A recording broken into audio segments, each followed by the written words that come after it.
नमस्ते,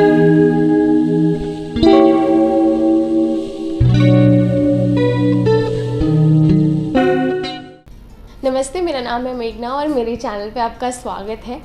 और बचपन से ही हम रामायण पढ़ते आए हैं, रामायण के किरदारों के बारे में सुनते आए हैं। राम, सीता, लक्ष्मण, कैकई, इन सब के बारे में जब हम रामायण का नाम लेते हैं तो इन चारों का चेहरा सामने आता है और इन चारों की कहानियाँ सामने आती है। मगर एक और ज़रूरी पात्र है रामायण में जिसके बारे में कभी कोई चर्चा नहीं करता, वो है उर्मिला। इसे सिर्फ लक्ष्मण की पत्नी और सीता की बहन के रूप में ही जाना जाता है, लेकिन रामायण में ये बहुत ही ज़रूरी पात्र था। वो उर्मिला जो 14 साल अपने पति से अलग रही, वो उर्मिला जिसे प्राण से भी ज़्यादा सीता से प्यार था लेकिन उससे वो अलग रही। और क्या है उसकी कहानी, आज का वीडियो उसी पर बात करेंगे। तो ये किताब है कविता कार्णे जी की, उर्मिला सीता की बहन। ये मंजुल पब्लिश से प्रकाशित है, 350 रुपये की किताब है, मैंने ख़त्म कर लिया। उर्मिला का किरदार एक बहुत स्ट्रॉन्ग किरदार है। वो वही उर्मिला है जो राम का पुरजोर विरोध करती है जब वो सीता को अग्नि परीक्षा के लिए जाने देते हैं। वो विरोध करती है जब दशरथ ये कहते हैं कि राम को वन जाना चाहिए। वो वही उर्मिला है जो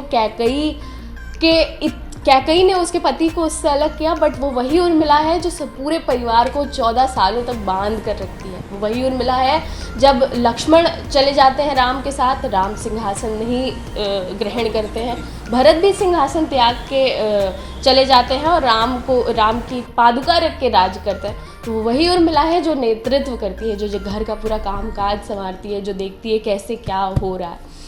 तो बेसिकली उर्मिला का किरदार मुझे बहुत स्ट्रॉन्ग लगा। वो बहुत बोल्ड है और चीज़ें बहुत सोच समझ के बोलती है लेकिन बिल्कुल सटीक बोलती है। किताब पर आते हैं तो किताब की शुरुआत होती है 4 बहनों से, सीता, उर्मिला, मांडवी और कीर्ति।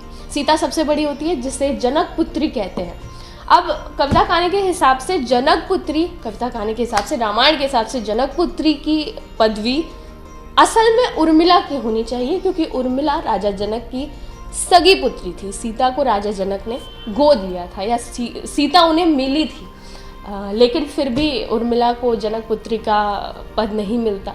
और चूँकि मांडवी और कीर्ति की माँ नहीं होती हैं, इसलिए राजा जनक से मांडवी और कीर्ति को भी बहुत प्यार मिलता है, सीता को भी बहुत प्यार मिलता है। बस उर्मिला ही एक ऐसी लड़की होती है जिसे बहुत ज़्यादा प्यार नहीं मिलता। बचपन से उसे हमेशा ये दिखाया जाता है कि हाँ ठीक है वो है, बस उसकी ना तारीफ़ होती है बहुत, ना उसे विदुषी करार दिया जाता है। लेकिन उसके बावजूद सीता के प्रति उसका प्रेम बिल्कुल निश्चल होता है। वो बिल्कुल साफ मन से सीता से प्यार करती है और दोनों बहनों के बीच ये बात अनकही सी होती है। सीता भी ये जानती है कि उर्मिला को उसका हक नहीं मिल रहा है, वो सारा प्यार मुझे मिल रहा है जो उसे मिलना चाहिए था। उर्मिला भी ये बात जानती है, लेकिन दोनों बहनों के बीच इतना प्यार होता है वो दोनों एक दूसरे से कभी ये सब बात ही नहीं करती। फिर दोनों की शादियाँ होती है। शादी के वक्त जब स्वयंवर होना होता है सीता जी का, तो वो उर्मिला ही थी जो अपनी बहन सीता की रक्षा के लिए लक्ष्मण पर भी हमला कर देती है। इस किताब में एक वाक्या है जब सीता उर्मिला जाती है लक्ष्मण और राम से मिलने बागीचे में, तो वहाँ पे कुछ ऐसा इंसिडेंट होता है कि लक्ष्मण उर्मिला को रोकते हैं कि वो सीता को बचाने के लिए ना जाएं क्योंकि वहाँ खतरा होता है, लेकिन उर्मिला को इस बात का पता नहीं होता। वो सोचती है कि सीता पर जान का हमला हुआ, लक्ष्मण मुझे जाने नहीं दे रहे, तो वो चाकू से लक्ष्मण पर हमला कर देती है। तो वो इतनी वीर भी है कि वो अपने प्यार पर ही हमला कर देती है अपनी बहन के खातिर। फिर जब शादी हो जाती है, शादी के बाद वो लोग वहाँ जाते हैं। ऐसे बहुत सारे इंसिडेंट हैं जब वो खुद को परे रख के अपने परिवार को या अपनी बहनों को, अपने पति को, सबको ज़्यादा प्रमोट करती है और ज़्यादा प्यार करती है। ये किताब मुझे इसलिए भी खास लगी क्योंकि रामायण में जब राम को वनवास दिया जाता है, राम वनवास जाते हैं, तो वो राम के वनवास जाने के बाद हमें वहाँ की कहानी शुरू हो जाती है कि राम यहाँ पहुँचे, राम प्रयाग पहुँचे, पंचवटी पहुँचे। लेकिन उनके घर से जाने के बाद पीछे घर में क्या हो रहा होता है, दशरथ के मृत्यु के बाद घर का क्या माहौल होता है, वहाँ कौन किससे क्या बात कर रहा होता है, कौन किससे दोष मर रहा होता है, ये सारी कहानियाँ आपको इसमें मिलेंगी।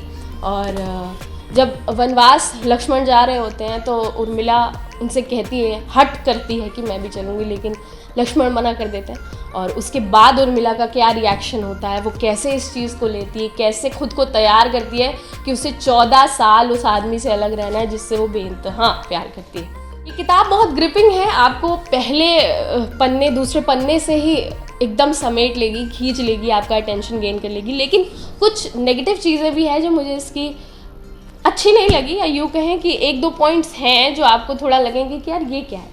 वो ये कि उर्मिला को इतना सशक्त दिखाया गया है, वो इतनी मजबूत, इतनी ताकतवर दिखाई गई है, लेकिन बाद में जब कैकेयी से उसका सामना होता है, कैकेयी के बारे में उसे पता चलता है कि कैकेयी ने क्यों किया, राम को वनवास क्यों दिया, उसके बाद उर्मिला कमज़ोर पड़ जाती है। फिर वहाँ कुछ बातें वो खुद ही कॉन्ट्रडिक्ट करती है, अपनी ही बातों को काटती है, तो वो आपको कहीं सोचने को मजबूर करेगा, यार ये क्या हो रहा है, अभी तो ये इतनी स्ट्रॉन्ग थी, अभी कैसे अचानक से ये ऐसे हो गए। मुझे एक सीन जो बहुत पसंद आया इसमें उर्मिला का, वो ये है जब भरत जाते हैं राम को मनाने, कि भरत मिलाप होता है कि आप वापस आइए और राज्य संभालिए, अब अपना पिता की मृत्यु हो गई, तो राम मना कर देते हैं। उस सीन के बीच में जब राम मना करते हैं तो वो उर्मिला ही होती है जो इतने ऋषियों के बीच, तीनों रानियों के बीच, अपने जेठ श्री राम, भगवान राम के सामने श्री राम से ही प्रश्न करती है कि ये बताइए, आप सब ने हम लोगों से एक्सपेक्ट किया, हम पत्नियों से, कि हम पत्नी धर्म निभाएं, लेकिन पति धर्म भी तो कोई बात होती है, और आप ये क्यों छीन रहे हैं, आपने मुझसे मेरा पति 14 साल के लिए छीन लिया, सीता को यहाँ ले आए, और अब कुछ ऐसा हो जाता है कि मांडवी भी अपने पति से अलग रहेगी, आप क्यों ऐसा कर रहे हैं, और क्या ये आदमियों का यह हक नहीं कि वो पति धर्म निभाएं। वो सारे सवाल करती है, सब सवालों के जवाब ढूंढती है, बल्कि उसे ऋषि कहते भी हैं कि तुम ये सवाल क्यों कर रही हो, और तुम बहुत ज़िद्दी हो, अड़ियल हो, ये है वो है, लेकिन फिर भी वो अपने हक, अपने पद के लिए लड़ती है, सीता के हक पद के लिए लड़ती है, बल्कि सीता भी एक समय पर उसके खिलाफ हो जाती है कि तुमने ऐसा क्यों कहा, मैं तो जंगल में खुश हूँ, लेकिन वो कहती है कि नहीं, मैं अपने तरफ से अपनी बात रखने के लिए मैंने ये बात कही थी।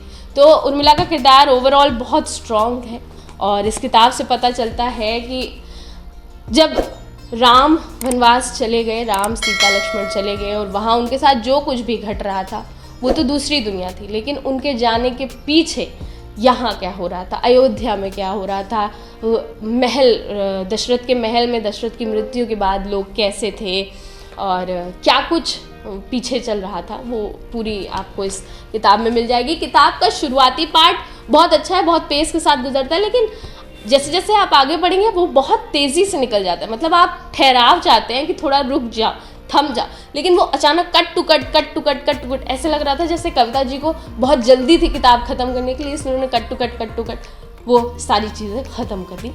तो बस बाकी एक चीज़ की कमी और है कि सीता जब धरती माँ की गोद में चली गई, उस समय का रिएक्शन इसमें नहीं है, उसमें सिर्फ एक लाइन लिखी हुई है कि क्या हुआ, कैसे हुआ। वो पूरा सिनेरियो भी दिखाना चाहिए था कि जब सीता धरती की गोद में जा रही थी तो उस वक्त उर्मिला का क्या रिएक्शन था, वो क्या उन्होंने क्या कहा था, कैसे कुछ हुआ था। बाकी ओवरऑल ये किताब अच्छी है और पढ़ी जानी चाहिए। आपको ये रिव्यू कैसा लगा हमें कमेंट सेक्शन में ज़रूर बताइएगा। आपने पढ़ी है तो आपको ये किताब कैसी लगी हमें ज़रूर बताइएगा। जुड़े रहिए हमसे, शुक्रिया।